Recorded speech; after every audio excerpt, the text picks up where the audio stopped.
ধারণা প্রথমে হচ্ছে লস্করে চাকরি করছি। লস্কর দ্যাট মিনস হচ্ছে ক্লিনিং, জাহাজ লোড আনলোডে খোলা, হ্যাজ খোলা ভরা, এদিক সেদিক জাহাজ, মানে মাস্টার যেভাবে কমান্ড করে, সুকানিরা যেভাবে কমান্ড করে, এগুলো ফলো করা।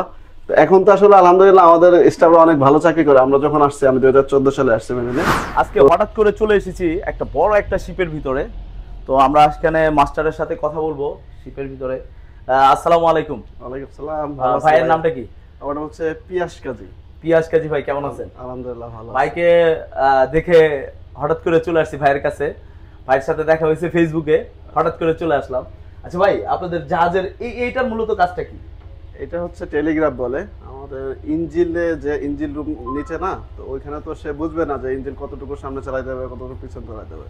তো ওইটাকে হচ্ছে সংকেতের মাধ্যমে আমাদের এই টেলিগ্রাফে দেখেন লেখা আছে, এর ভিতর দিয়ে লেখা আছে স্ট্যান্ড বাই, স্লো, হাফ, ফুল। এইখান থেকে আমরা তাদের যে দিক নির্দেশনা দেব, ওরা সেই অনুযায়ী ইঞ্জিন চালাবে। মানে আপনি এখানে যেটা নির্দেশনা দিবেন ওইখানে চলে যায়, ওইখান থেকে ওরা ওইভাবে ইঞ্জিন চালাবে। আর এই ইঞ্জিন রুমের টোটালের দায়িত্বটাকে হচ্ছে ইঞ্জিন ড্রাইভার যে থাকে, ইনচার্জ ড্রাইভার থাকে, একজন ইনল্যান্ড ড্রাইভার।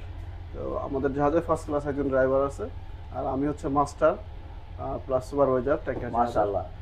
মানে আপনি এখান থেকে যে সিগন্যালটা দেন এই অনুযায়ী ওখানে ড্রাইভার ওটা দিক নির্দেশনা অনুযায়ী সে সেইভাবে ইঞ্জিনটা যায়। পিয়াস ভাই, এই যে এখানে দেখতেন ডিজিটাল পদ্ধতি, এটা আসলে আমাদের জাহাজে ডিজিটাল পদ্ধতিটা অনেক কম অন্য অন্য তুলনামূলক জাহাজে। আমি এর আগে পেট্রোমেক্স কোম্পানিতে ছিলাম, বসুন্ধরা অয়েল অ্যান্ড গ্যাসে ছিলাম। তো ওইসব জাহাজে আরো অত্যাধুনিক ইকুইপমেন্ট আছে। তো এটাও জাহাজ আলহামদুলিল্লাহ চলার জন্য এনাফ। যেমন আমাদের এটা হচ্ছে রাডার।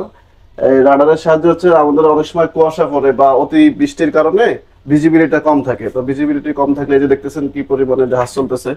তো একটু ভিজিবিলিটি কম হলে তখন তো আমাদের আসলে জাহাজ নেভিগেশন করা একটু ডিফিকাল্ট হয়ে যায়। তো তখন আমরা রাডারের মাধ্যমে আমাদের সামনে থেকে কোনো জাহাজ আসতেছে কিনা আশেপাশে রাডারের মাধ্যমে এখানে দেখতে পারেন, আইডেন্টিফাই করতে পারি। ও মাই গড। তারপরে আপনারা এটা দেখেন, এটা হচ্ছে জিপিএস, গ্লোবাল পজিশনিং সিস্টেম। এটা হচ্ছে আমরা যে সাগরে থাকি না, জি, যেমন চিটাগাং থেকে আসতে সময় তো আমাদের হাতিয়া পর্যন্ত পুরাটাই সাগর থাকে, সাগর। জি জি। সেই ক্ষেত্রে সাগরের ভিতরে তার কোল কিনারা দেখা যায় না। না, তখন কিন্তু আমাদের এই জিপিএস এর পজিশন মানে তখন আপনারা বুঝতে পারেন আপনারা কোন জায়গায় আছেন। কোন জায়গায় আছে, এটা জিপিএস আমাদের সিগন্যাল, আমাদের স্পিড, পজিশন কোথায়, আমাদের হেডিং কোর্স এবং আমাদের যে গন্তব্য মানে যে রুটটা সেই কোর্স। এটা কি ইন্টারনেটের মাধ্যমে চলে? না, এটা হচ্ছে স্যাটেলাইটের মাধ্যমে। স্যাটেলাইটের মাধ্যমে, হ্যাঁ, অটো কানেকশন দেওয়া। এটাই তো একটা ডিজিটাল সিস্টেম। হ্যাঁ, ডিজিটাল অবশ্যই। এর আগে কিন্তু ওই যে আমাদের কম্পাস আছে, যেটা অ্যানালগ সিস্টেম।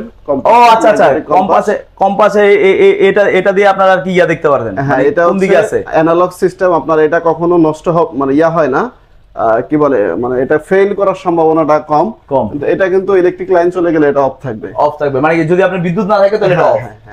আর এই সিস্টেমটা, এটা হচ্ছে রিমোট কন্ট্রোল সিস্টেম। মানে আমাদের এই জাহাজটা যখন স্টিয়ারিং করি, জাহাজ আসলে আগের মানুষের একটা ধারণা আছে জাহাজ চালানো মানে হচ্ছে হুইল ঘোরা। হ্যাঁ, আমি তো এটা ভাবছিলাম যে বিষয়টা ওরকম না। আমাদের এই টোটাল এই জাহাজটা কন্ট্রোল হয়েছে শুধুমাত্র এই একটা লিভার। এটা দিয়ে ডানে দিলে জাহাজ ডানে যাবে, বামে দিলে জাহাজ। এত বড় একটা জাহাজ এই মাত্র এই 4 ইঞ্চি একটা লিভার দিয়ে। আবার যদি কত বড় জাহাজ! আবার হচ্ছে ওইটাও লাগবে না, শুধুমাত্র আমি এখানে বসে থেকে আপনি এই জায়গায় দাঁড়ায় এটা চাইপে হচ্ছে জাহাজ ডানে, মানে এটা যে আপনার রাইট লেফট যেদিকে হ্যাঁ জাহাজ কন্ট্রোল করা যাবে। দ্যাট মিন্স হচ্ছে আমার এটা দিয়ে ইঞ্জিন চালানো এবং এটা দিয়ে আমাদের স্টিয়ারিং ডিজিটাল সিস্টেম। হ্যাঁ, আমার এই সুকান, আপনারা যেটা সুকান নামে চেনেন, সেই সুকানটা ডানে বামে এটার সাহায্যে যাবে, এটার সাথে ইলেকট্রিক লাইন, এর সাথে আবার আমাদের হাইড্রোলিক সিস্টেম আছে, এখানে মোটর আছে, ওই মোটরে সুকানে ডানে বামে করতেছে। আর এটা দিয়েও সেম। হ্যাঁ, এটা সেম।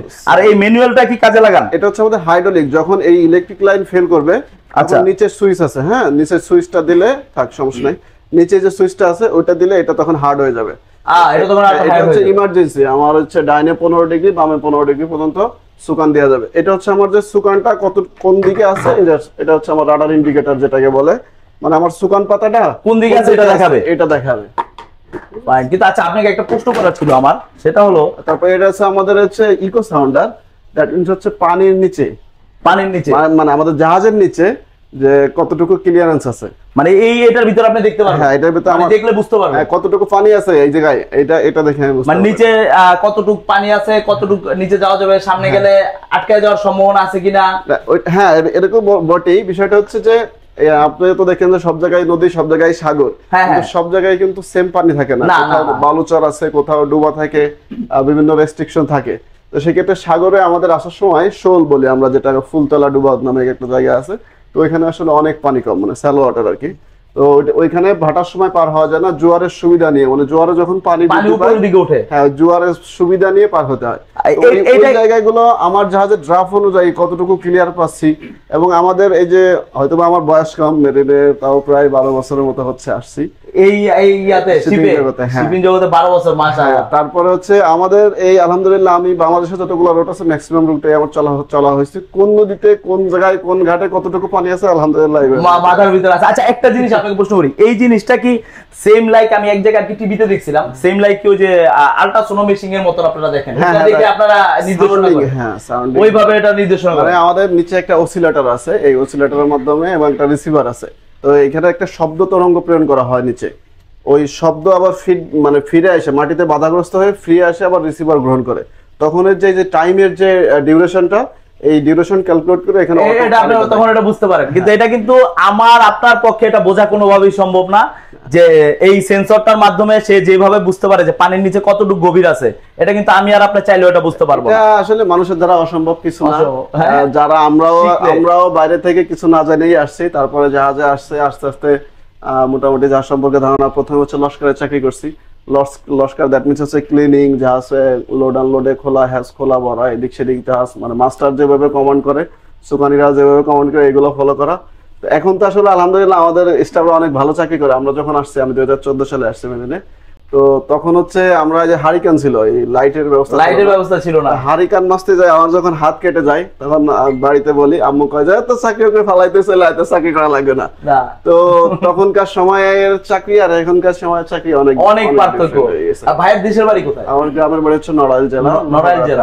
নড়াইল কি আমাদের কি খেলোয়াড় মাশরাফির আসনে, বাট আমরা হচ্ছে ওই সাইডে, আমরা একটু গোপালগঞ্জের সাইডে। আচ্ছা আরেকটা জিনিস আপনাকে একটা প্রশ্ন করি, অনেকে যে আপনাদের এই ভিডিও দেখলে, ঠিক আছে, যে জাহাজ চলতেছে আপনারা মাঝে মাঝে ভিডিও করে ছাড়েন, অনেকে মনে করে যে আপনাদের লাইফটা মনে হয় অনেক শান্তির লাইফ, মানে অ্যাডভেঞ্চার লাইফ। হ্যাঁ আসলে অ্যাডভেঞ্চার বলতে কি, আমাদের বলা হয় সমুদ্র যোদ্ধা, বা মানে অপরাজিত যোদ্ধা যারা, আমরা হচ্ছে সমুদ্র জয় করে উপার্জন করি।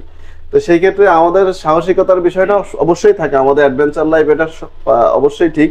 পাশাপাশি আমাদেরও কিছু কষ্ট আছে, কিছু দুঃখ আছে। আমাদের অনেক সময় দেখা যায় ফ্যামিলির গুরুত্ব, মানে একবারে খুব কাছের একজন মারা গেছে, কিন্তু আমরা জাস্ট টাইমে যাইতে পারতেছি না, কারণ আপনারা তো সাগরের মাঝখানে, কিভাবে যাবেন? হ্যাঁ, তারপরে দেখা যায় আমাদের ফ্যামিলির অনেকের অসুস্থ থাকে, ছুটি নাই, যাইতে পারতেছে না। মেইন সমস্যা হচ্ছে আমাদের একটা মানে মেন্টাল যে সিক, একটা যে ডিপ্রেশন, এটা কিন্তু ইদানিং জাহাজে অনেক বেশি বেড়ে গেছে।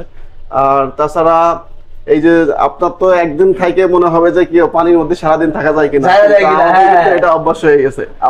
আর তাছাড়া যে রাফসিতে, মানে বর্ষার মৌসুমে যে রাফসি জুন জুলাই যে এখন চলতেছে, মাঝে মধ্যে সাগর এত বেশি উত্তাল হয় যে আমি আমার অন্য ভিডিও দেখছেন কিনা, যে আমাদের আমি ওইটার জন্য আপনাকে পোস্টটা করছি, এইভাবে হচ্ছে, তখন এখানে দাঁড়ায় থাকাটা তো ডিফিকাল্টি, এইভাবে ধরে মানে দাঁড়ায় থাকা। এবং বিষয়টা হচ্ছে আমি এই জাহাজের ইনচার্জ মাস্টার, আমি যদি ভয় পাই তাহলে আমার বাকি ক্রুরা তো তারা মনোবল হারায় ফেলবে। আমি আপনার একটা ভিডিও দেখে বুঝতে পারছি যে জাহাজ যেভাবে আপনার ইয়া করতেছে, ডাইন বাম লেফট রাইট করতেছে, আর উপরে যেভাবে পানি যাচ্ছে, উপর দিয়ে পানি যাচ্ছে, তখন আমি বুঝতে পারছি যে আসলে আমি প্রথমে চিন্তা করছি যে আপনাদের লাইফটা মনে অনেক সুন্দর লাইফ, ঘুরতেছেন, খাইতেছেন, মানে জাহাজ চলতেছে জাহাজের মতন।